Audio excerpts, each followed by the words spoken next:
you have your AV amp, you know what type of surround you're going for. You have all your cables, you have your speakers, you have everything ready.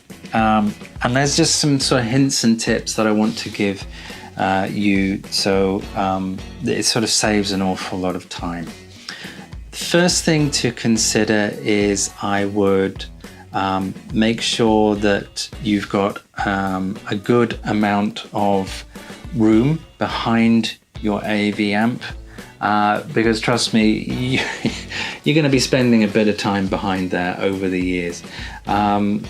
There's always times when a cable just gets knocked out, or you know, you're going to have to sort of, you decide to upgrade something, or buy a new console, or buy a new 4K Blu-ray or whatever, and you're plugging that into the unit, or you're swapping things around. So always make sure that the back of your AV amp is easily accessible. And to that end, I don't have one here, but I would recommend getting a cabinet that's easily moved. The cabinet I have isn't particularly easy, it's made out of cast iron, but I would recommend getting a cabinet that's on, you know, wheels, so you can put it out easily. Also make sure there's enough slack in the connections that you have, in terms of the way you're wiring in the speakers, the way you're wiring in all the Hdmi leads. Don't sort of make them too tight, or that they're, you know, tacked into somewhere, so when you do pull it out, it's gonna sort of pull or add tension to it. So you want it so you can pull it out, gain access to it, and there's enough slack there for you to move and manage things. So those are one of the first thing I would consider on that front. The other thing to consider is that I would strongly recommend getting a cabinet that has a lot of airflow within it. A lot of cabinets tend to be very closed, and this can have an effect on the remote that you use. So you'll find sometimes that the actual cabinet is not allowing you to so the infrared is not going through the cabinet enough. The other thing to consider, important thing to consider, is that AV amps get incredibly hot, really, really hot. You'll be surprised how hot they get. And to that end, they need a lot of airflow around them. So it's important to make sure that at the very least that your cabinet is an open back, or ideally is open front and open back, so it gets some kind of airflow through. It's the other thing. There's been an ongoing argument for years and years within the audio field in terms of whether banana plugs are better or just bare wire. I don't have any real preference. Banana plugs are great certainly if you know the exact measurements of the cable that you're buying. And what I would recommend buying is, and it will be an awful lot cheaper, is to get one long length of cable.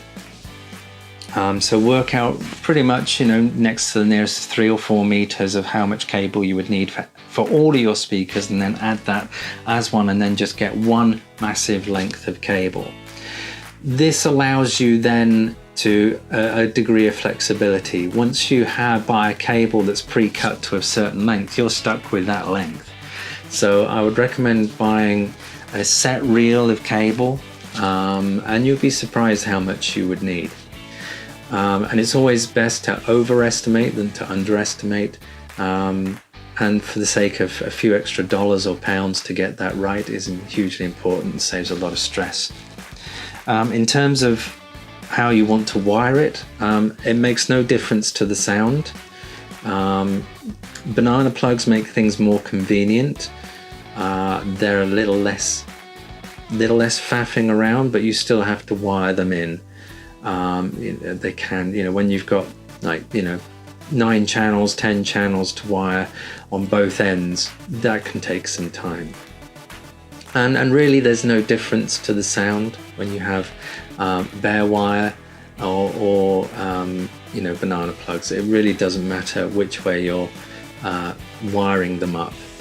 It doesn't cause any issues. Just with bare wire, you have to be a little bit more careful in terms of making sure that there's no sort of bare wires touching the other terminals, because then that can cause it you can get some hum coming through, and no one wants that. So those are the things to consider. I've mentioned this as regards HDMI leads. Make sure they're all 4K compliant. Just look for the certified. They'll have a little certified, 4K certified note, sort of label on the box or actually on the lead itself, so make sure you get those. The other thing I would recommend is that now you can, and actually this is how I have my speakers on the wall. I don't drill holes. You kind of don't need to drill holes anymore. And what you can do is you can get these Velcro adhesive, super strong adhesive Velcro strips that you can place on the wall and then on your speaker, and they will hold them. They're incredibly good. They're by 3M. There are some other brands out there, but the ones I use are by 3M. And they have a weight gauge on them. They're designed for hanging things like mirrors and pictures and so on. I use them for a lot of my pictures. I don't know if you can see any here, but I have them all hung up with these incredibly strong Velcro strips, and I use them also for my speakers, certainly for my rear Atmos speakers. I think you can see that one behind. That's actually held up by these 3M strips. And it makes things an awful lot more convenient, and certainly say if you're in a rented accommodation, the landlord certainly wouldn't want you drilling holes in the wall, and these things just simply, when you've finished using them and you don't want to use them anymore, take the speaker off or whatever you're hanging up, and you can just pull them and they'll just come clean off without taking any paint or anything off. So they're really good. I really recommend them. The other thing to consider is that you will need, I would recommend spending a whole day getting everything set up. Get everything set out, where you want the speakers, and then also understand where you as the main viewer is going to sit. Now this is where it gets a bit selfish. This is where you're going to have to be a bit selfish, because when you calibrate your speakers and you're using your AV amp, you get a little microphone usually, and it does these sound bursts through each speaker and it calibrates it to a sound curve, so they're all the same and the volume is adjusted per the distance. That is all focused on usually a seated position of one person. On the Denon it does, I think, 8 points, but it's usually sort of 8 points around a settee or a sofa. For the best experience, and this is really where you have to be selfish, if it's just you that's predominantly going to enjoy the surround and your spouse is a bit sort of, I don't really care too much for it, then I would make all those positions that you put the microphone centered around your one seated position.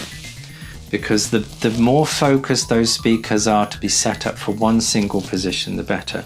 The broader the position, and it really should never be more than 2 feet away from the single first measurement, but the more broader you go, the less feeling of surround you get, because that setup is trying to, or the AV amp is trying to set itself up for a wider audience.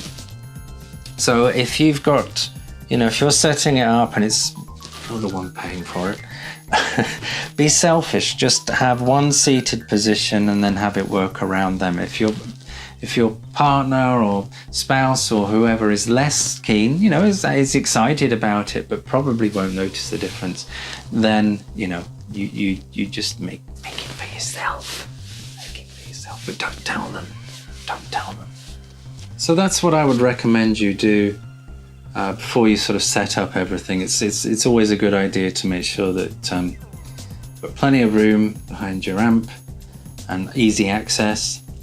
that you know where your speakers are going to be before you set them up, that you know who the audience is going to be. Is it just going to be you that's going to predominantly enjoy the surround sound system, and your partner, spouse is sort of less keen but still excited? Then kind of make that calibration when it's time to set that up more centered around your seated position than on a wider seated position. Consider, there's things like everything has an impact on your budget. So whether you're going sort of simple 5.1 or anything up to 7.1.4 or beyond. So everything is driven by the number of speakers you want to drive, the type of surround that you want, whether you're having Bluetooth speakers, whether you're having wired speakers, whether you're having small bookshelf or floor standing speakers. There's all these things that you need to consider. But it's exciting when you really set it up for the first time and you hear surround and Atmos, and it's not something perhaps you've experienced before. You've experienced it to a lesser degree. Most people tend to move from sort of soundbars up to 5.1 or beyond. It really is exciting, and it really adds an enormous element to the enjoyment of your movies, and in more so games now. I enjoy them enormously more than I ever did now that I have a 5.1.4 Atmos setup. It works great with the Xbox One X. So I hope these meandering videos have been of use to you. I've tried to edit them down because I know I can talk. And I hope that they've proven useful. Please click the bell to be alerted when I'm doing more videos. Don't forget to give me a thumbs up and subscribe also. So thanks again. Have a wonderful day, and I'll see you very soon.